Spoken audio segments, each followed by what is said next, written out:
Bayangkan, 300 tahun setelah kematian Caesar, manusia bukan lagi penguasa bumi. Kini, dunia dikuasai oleh bangsa kera. Dan yang lebih menyeramkan, para kera mulai percaya kalau manusia hanyalah makhluk liar yang pantas diburu. Film Kingdom of the Planet of the Apes dimulai dengan suasana yang emosional. Caesar, sang legenda yang dulu menyelamatkan bangsanya, akhirnya dimakamkan. Waktu kemudian, melompat ratusan tahun ke masa depan, hingga nama Caesar berubah menjadi sebuah mitos. Kini bumi dipenuhi berbagai kerajaan kera. Sebagian hidup damai, sementara sebagian lain mulai haus kekuasaan. Disinilah kita diperkenalkan dengan seekor simpanse muda bernama Noah. Ia hidup bersama klannya yang dikenal sebagai Eagle Clan, suku kera yang hidup harmonis dan memelihara elang sebagai simbol kehormatan mereka. Noah adalah anak yang baik, tapi ia selalu merasa belum cukup hebat di mata ayahnya. Suatu hari, saat sedang mencari telur elang untuk ritual kedewasaan, Noah tanpa sengaja bertemu manusia misterius yang sedang bersembunyi di hutan. Manusia itu berbeda. Ia tidak seperti manusia liar lainnya. Namun sebelum Noah sempat memahami apa yang terjadi, malam harinya desa mereka tiba-tiba diserang pasukan kera bertopeng. Mereka datang membawa api, senjata, dan kekejaman. Desa Eagle Clan dihancurkan. Ayah Noah dibunuh. Sementara seluruh anggota klannya diculik dan dibawa pergi. Noah yang nyaris mati akhirnya sadar kalau dunia di luar desanya jauh lebih mengerikan dari yang ia kira. Dengan penuh dendam, ia memulai perjalanan untuk menyelamatkan keluarganya. Di tengah perjalanan, Noah bertemu seekor orangutan tua bernama Raka. Berbeda dari kera lain, Raka masih memegang ajaran asli Caesar. Ia percaya bahwa kera dan manusia seharusnya bisa hidup berdampingan. Raka kemudian menceritakan sejarah lama tentang Caesar, tentang perang besar, dan bagaimana manusia dulu pernah menguasai dunia. Noah mulai sadar selama ini banyak sejarah yang disembunyikan dari bangsanya. Tak lama kemudian, mereka kembali bertemu manusia misterius tadi,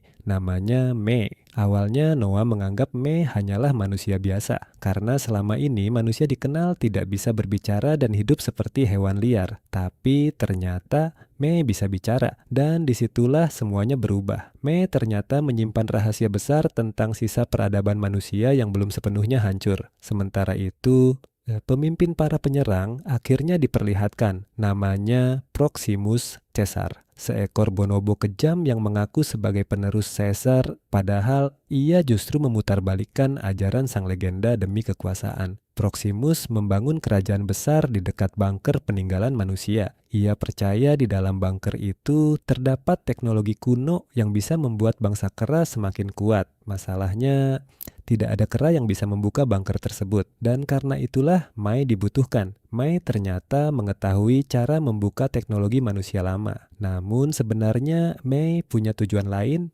Ia ingin mengambil sebuah perangkat penting agar manusia bisa kembali bangkit dan berkomunikasi satu sama lain. Perjalanan mereka pun berubah menjadi sangat berbahaya. Di tengah perjalanan, Raka akhirnya diserang dan jatuh ke sungai deras saat mencoba melindungi Noah dan Mai. Nasibnya tidak diketahui, membuat Noah kehilangan satu-satunya sosok yang mengajarinya tentang arti kebenaran. Kini, Noah harus memilih sendiri, mengikuti jalan damai Caesar, atau berubah menjadi monster seperti Proximus. Sesampainya di kerajaan Proximus, Noah melihat ribuan kera dijadikan budak untuk membongkar bunker manusia, termasuk seluruh anggota klannya. Proximus sendiri mulai terobsesi pada teknologi manusia. Ia percaya senjata manusia akan menjadikan bangsa kera penguasa absolut bumi. Namun di sisi lain, Mai diam-diam merencanakan pengkhianatan saat bunker akhirnya berhasil dibuka.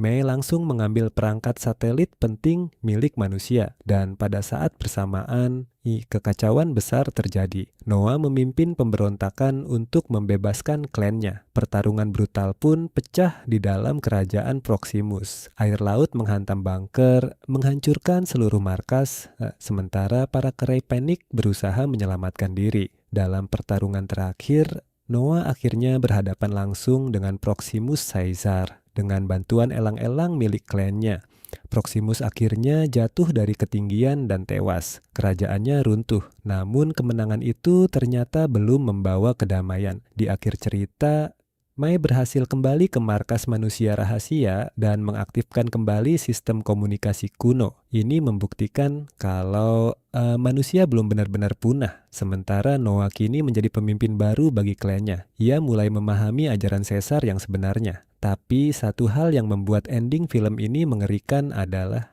baik manusia maupun kera kini sama-sama sedang bersiap untuk bangkit kembali. Dan perang besar berikutnya mungkin tidak bisa dihindari lagi. Film Kingdom of the Planet of the Apes sendiri menjadi awal trilogi baru dalam franchise Planet of the Apes dengan latar ratusan tahun setelah era Caesar. Kalau manusia kembali kuat dan kera juga semakin pintar, menurut kalian siapa yang sebenarnya pantas menguasai bumi?